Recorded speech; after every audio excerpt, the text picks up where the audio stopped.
चीन को भी पता है कि हमारी सरहद पर नापाक नजरें जमा कर उसने बड़ी गलती कर दी है। जिनपिंग जानते हैं कि हिंदुस्तान से लड़ने की चीन ने ना तो ताकत है ना ही हैसियत। हाँ, धमकाने का काम चीन बखूबी करता ही रहता है। धमकाने में तो वो अमेरिका को भी नहीं छोड़ता। वैसे अब चीन शायद धमकाना तो दूर गीतड़ भपकी देने लायक भी नहीं रहेगा, क्योंकि बॉर्डर पर ही नहीं ब्रह्मपुत्र के ब्रह्मास्त्र से भी बीजिंग की बर्बादी का प्लान तैयार हो चुका है।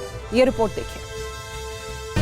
गलवान में चीनियों पर गर्दन तोड़ प्रहार, एलएसी पर चीन की हर साजिश नाकाम, पेंगोंग की सभी ऊंची चोटियों पर कब्जा, बर्फीले बॉर्डर पर 60,000 जवानों की तैनाती, एलएसी पर चीन को हर मोर्चे पर शिकस्त और अब चीन की डैम चाल का जवाब।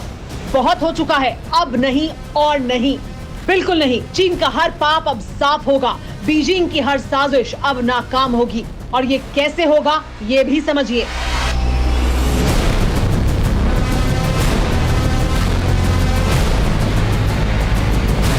चीन इन प्रलंकारी लहरों को भारत की ओर मोड़ने की साजिश रच रहा है। जीवन देने वाले जल को विनाश का हथियार बना रहा है।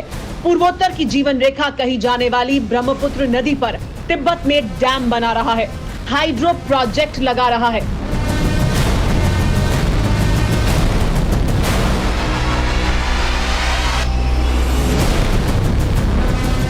लेकिन इससे भी खौफनाक बात यह है कि ब्रह्मपुत्र का पानी रोकने की साजिश कर रहा है। इसीलिए माओ के बारिशों को अब उन्हीं के अंदाज में जवाब मिलेगा।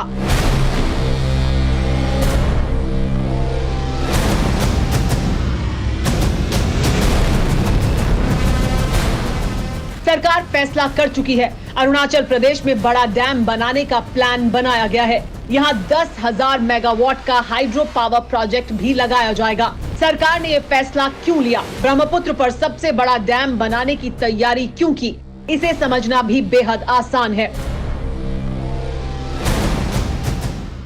चीन ब्रह्मपुत्र नदी पर तिब्बत में एक बहुत बड़ा डैम बना रहा है। चीन ने बाकायदा इसका ऐलान किया है और ये बताया है कि नए साल में इस डैम पर काम शुरू हो जाएगा। लेकिन ये दावा चीन की तरफ से किया जा रहा है कि इस डैम के जरिए बिजली बनाई जाएगी। इसमें कितनी सच्चाई है, ये बड़ा सवाल है। ऐसा बिल्कुल नहीं है। माओ के मुल्क की तारीख और भूगोल को देखते हुए चीन जैसे विषैले इरादे वाले देश की किसी भी बात और किसी भी वादे पर भरोसा नहीं किया जा सकता। वास्तव में ये चीन के जल पाताल वाली साजिश है।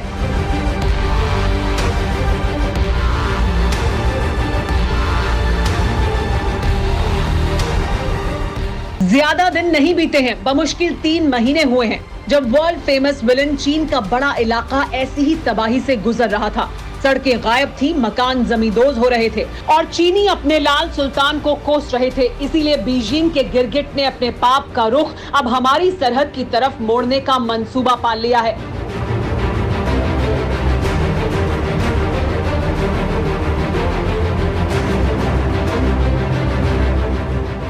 चीन ये बांध तिब्बत में बना रहा है, लेकिन तबाही पूर्वोत्तर से लेकर बांग्लादेश तक कैसे आ सकती है, इसे भी समझिए।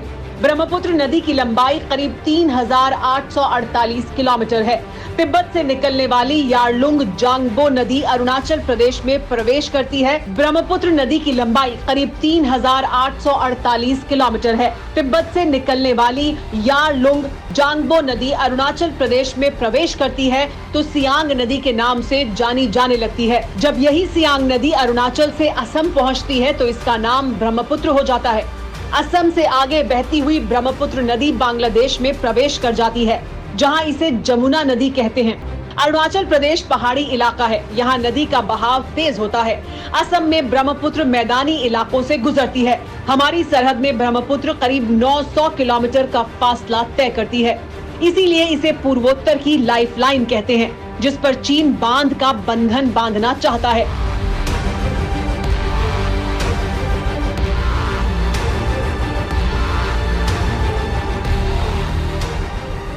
सवाल यह है कि इससे हम पर क्या असर होगा, तो सुनिए। डैम बनाकर चीन ब्रह्मपुत्र का पानी रोक देगा। इसका सीधा असर पूर्वोत्तर के कई राज्यों पर पड़ेगा। नॉर्थ ईस्ट के बड़े इलाके में सूखे के हालात हो सकते हैं। खेती, मछली पालन जैसे रोजगार पर संकट आ सकता है। लेकिन फिक्र इससे भी कितनी बड़ी है, उसे इस तस्वीर से समझिए। ये तस्वीरें चीन के सबसे बड़े थ्री गॉर्जेस डैम की हैं। ये डैम यांगजी नदी पर ही बना है। थ्री गॉर्जेस डैम दुनिया का सबसे बड़ा ग्रेविटी हाइड्रो इलेक्ट्रिक सिस्टम है।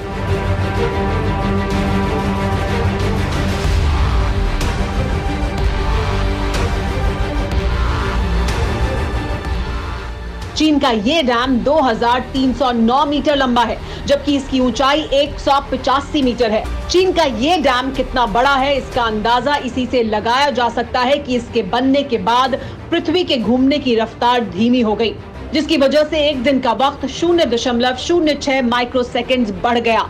मतलब दिन थोड़ा लंबा हो गया। तिब्बत में ब्रह्मपुत्र पर चीन जो डैम बना रहा है, उसमें थ्री गॉर्जेस से 3 गुना ज्यादा बिजली बनेगी। तो अंदाजा लगाया जा सकता है कि ये बांध कितना विशाल होगा, वो भी हमारी सरहद के बिल्कुल करीब। फिक्र आपकी, सोमवार से शुक्रवार रात 9 बजे सिर्फ TV9 भारतवर्ष पर।